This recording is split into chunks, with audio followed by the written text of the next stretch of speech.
Okay, welcome to Linear Inequalities number 3. This should be a pretty quick tutorial. We're going to talk about absolute value. What does that mean?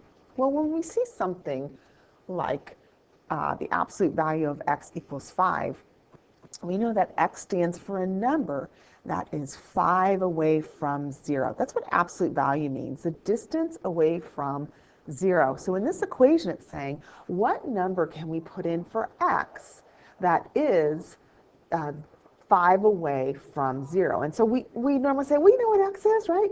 X is 5. But there's another number that's also 5 away from 0. And that's right, negative 5 is also 5 away from 0. So to solve this problem, we'd say x is equal to both 5 and x is equal to negative 5. Absolute values, for the most part, have two answers. Let's look at number 2. What two numbers can you think of that are 2 away from 0? Well, 2, so x equals 2 is one of the answers, and negative 2. So x equals negative 2 is another answer. Those would be our answers if we saw this absolute value problem.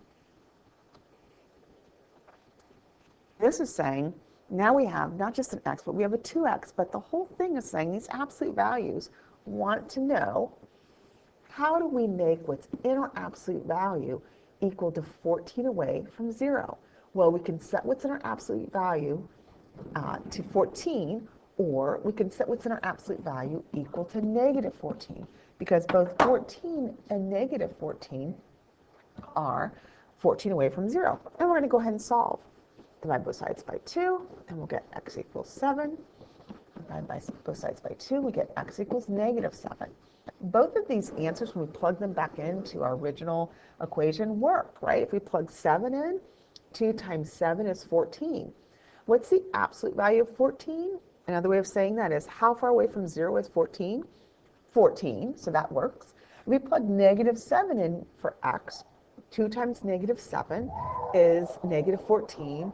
What's the absolute value of negative 14? Another way of saying that is, how far away is negative 14 from 0?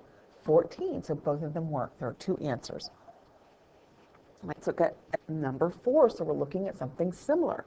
There's something in the absolute value sign, and whatever's in this absolute value sign is 12 away from 0. Either we can set what's in the absolute value sign equal to 12, or we can set what's in the absolute value sign equal to negative 12, because both 12 and negative 12 are 12 away from 0. And then it's just simply solving the equation. We're going to add 8 to both sides. So 4x equals 20.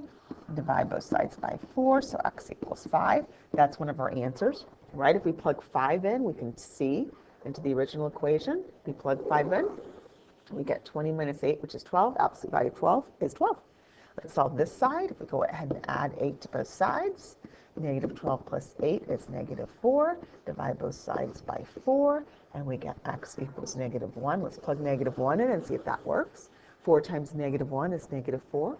Negative 4 minus 8 is negative 12. What's the absolute value of negative 12? How far away is negative 12 from 0? That's right, 12. So both of them work. All right, let's look at 5. We've got something to do before we can solve this. Our absolute value has company. We cannot set up our two equations because that 5 is sitting out there. We've got to get our absolute value alone on one side. So we're going to divide both sides by 5.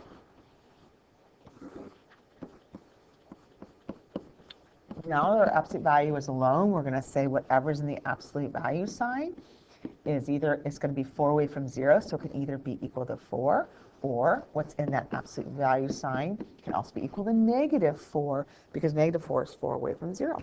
And then it's just a two-step equation. So we're going to go ahead and solve this real quickly.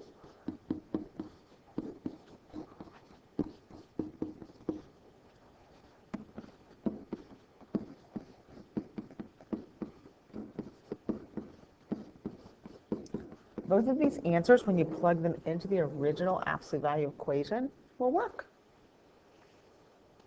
And I believe we have one more. I think this is our last one. I told you this was going to be pretty short. So same thing here. We cannot set up our two equations until our absolute value is by itself on one side of the equation. So we're going to divide both sides by a negative 3.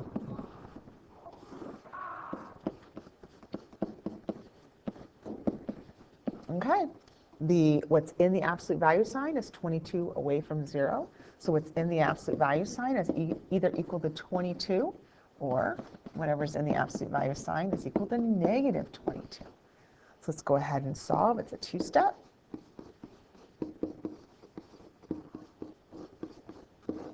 And we get that x is equal to 5. Here's also a two-step.